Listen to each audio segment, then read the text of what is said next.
మన దైనందిక జీవితంలో ప్రతి ఒక్కరికి ఏదో ఒక సమస్య ఉంటుంది. ఏదో ఒక సమస్యతో మనం సతమతమవుతూ ఉంటాము. అలాంటి సమస్యలకు చెక్ పెట్టాలంటే శివరాత్రి రోజు వివిధ రకాల ద్రవ్యాలతో అభిషేకం చేస్తే ఫలితం ఉంటుందని చెప్తున్నారు పెద్దలు. ఏ ద్రవ్యాలతో శివుని అభిషేకం చేస్తే ఏ సమస్యలు తీరుతాయన్నది తెలుసుకోవాలంటే ఈ వీడియో చివరి వరకు చూడండి. శివరాత్రి వచ్చిందంటే చాలు శివాలయాలన్నీ శివనామస్మరణతో మారుమోగుతూ ఉంటాయి. బిల్వపిత్రార్చనలు, రుద్రాక్షమాల ధారణలు, రుద్రాభిషేకాలు, విభూది ధారణతో భక్తులు శివయ్య అనుగ్రహం కోసం పూజలు చేస్తూ ఉంటారు. అంతేకాదు అనేక రకాల ద్రవ్యాలతో శివుణ్ణి అభిషేకించడం ఈ శివరాత్రి యొక్క ప్రత్యేకత. మరి ఏ ద్రవ్యాలతో శివుణ్ణి అభిషేకిస్తే మనకి ఏ సమస్యలు పోతాయి అంటే, సొంత ఇల్లు నిర్మించుకోవాలని అనుకునేవాళ్ళు, అంటే ఇల్లు లేదా అపార్ట్మెంట్ కొనుగోలు చేయాలనుకునేవారు శివరాత్రి రోజు పుష్పజలంతో అభిషేకించాలి అని చెప్తున్నారు. కొన్ని నీళ్లలో పూలు ఉంచి ఆ పుష్పజలంతో శివుణ్ణి అభిషేకం చేయాలి. అలాగే నవరత్న జలాలతో అభిషేకం చేయాలి. ఇలా అభిషేకం చేయడం వల్ల గృహయోగం త్వరగా కలుగుతుంది అంటున్నారు జ్యోతిష్యులు.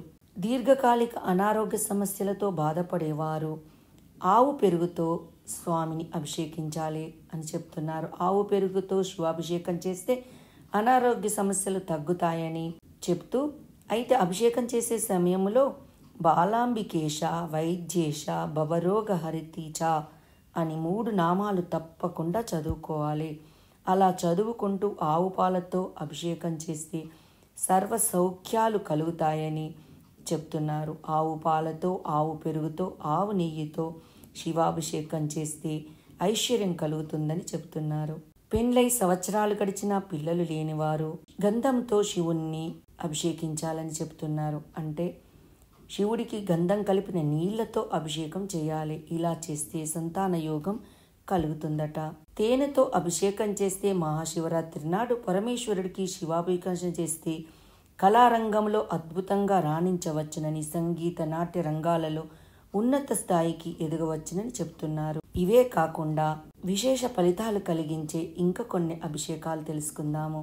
పంచదార కలిపిన నీటితో శివాభిషేకం చేస్తే అన్ని కష్టాల నుంచి సులభంగా బయటపడవచ్చునని, చెరుకు రసంతో శివయ్యకు అభిషేకం చేస్తే ధనవృద్ధి కలుగుతుందని, అనేక మార్గాలలో ఆదాయం పెరుగుతుందని, కొన్ని నీళ్లలో వేసి రుద్రాక్షలు శివరాత్రి రోజు ఆ జలంతో అర్ధనారీశ్వరుడికి అభిషేకం చేస్తే అష్టైశ్వర్యాలు కలుగుతాయని, విభూతి కలిపిన నీళ్లతో శివాభిషేకం చేస్తే సర్వపాపాలు తొలగిపోతాయని, మారేడు దళాలను కొన్ని నీళ్లలో కలిపి ఆ జలంతో శివాభిషేకం చేస్తే భోగభాగ్యాలు కలుగుతాయని, శివుల్లో ఐక్యమైపోవాలి, మోక్షం కావాలి అని కోరుకునేవారు నేరేడి పండ్ల రసంతో శివాభిషేకం చేయాలని, కార్యసిద్ధి లభించాలంటే ద్రాక్ష పండ్ల రసంతో, శత్రుబాధలు తొలగిపోవడానికి ఖర్జూర పండ్ల రసంతో శివాభిషేకం చేయాలని, అపమృత్యు దోషాలు, గండాలు తొలగిపోవడానికి శివుడికి నువ్వుల నూనెతో అభిషేకం చేయాలని, బొప్పాయి పండ్ల రసంతో అభిషేకం చేస్తే జాతక చక్రములో అవయోగాలు, దోషాలు తొలగిపోతాయని, గరిక పోచలు కలిపిన నీటితో అభిషేకం చేస్తే పోగొట్టుకున్న సంపదలన్నీ తిరిగి సొంతమవుతాయని, శివరాత్రి రోజు అన్నంతో అభిషేకం చేస్తే అధికార ప్రాప్తి కలుగుతుందంటున్నారు. చక్రవర్తిత్వం కలగాలంటే కస్తూరిని నీళ్లలో కలిపి ఆ జలంతో అభిషేకం చేయాలట. మనసు ప్రశాంతంగా ఉండాలని కోరుకునేవారు వెన్నెతో అప్పుల బాధ తీరడానికి బియ్యం పిండి కలిపిన నీళ్లతో శివాభిషేకం చేయాలట. కుంకుమ పువ్వు కలిపిన నీళ్లతో శివాభిషేకం చేస్తే అద్భుతమైన సౌందర్యం సిద్ధిస్తుందని, అదృష్టం వరిస్తుందని చెప్తున్నారు పెద్దలు. ఈ వీడియో మీకు నచ్చినట్టయితే లైక్ చేయండి, కామెంట్ చేయండి, సబ్స్క్రైబ్ చేయండి.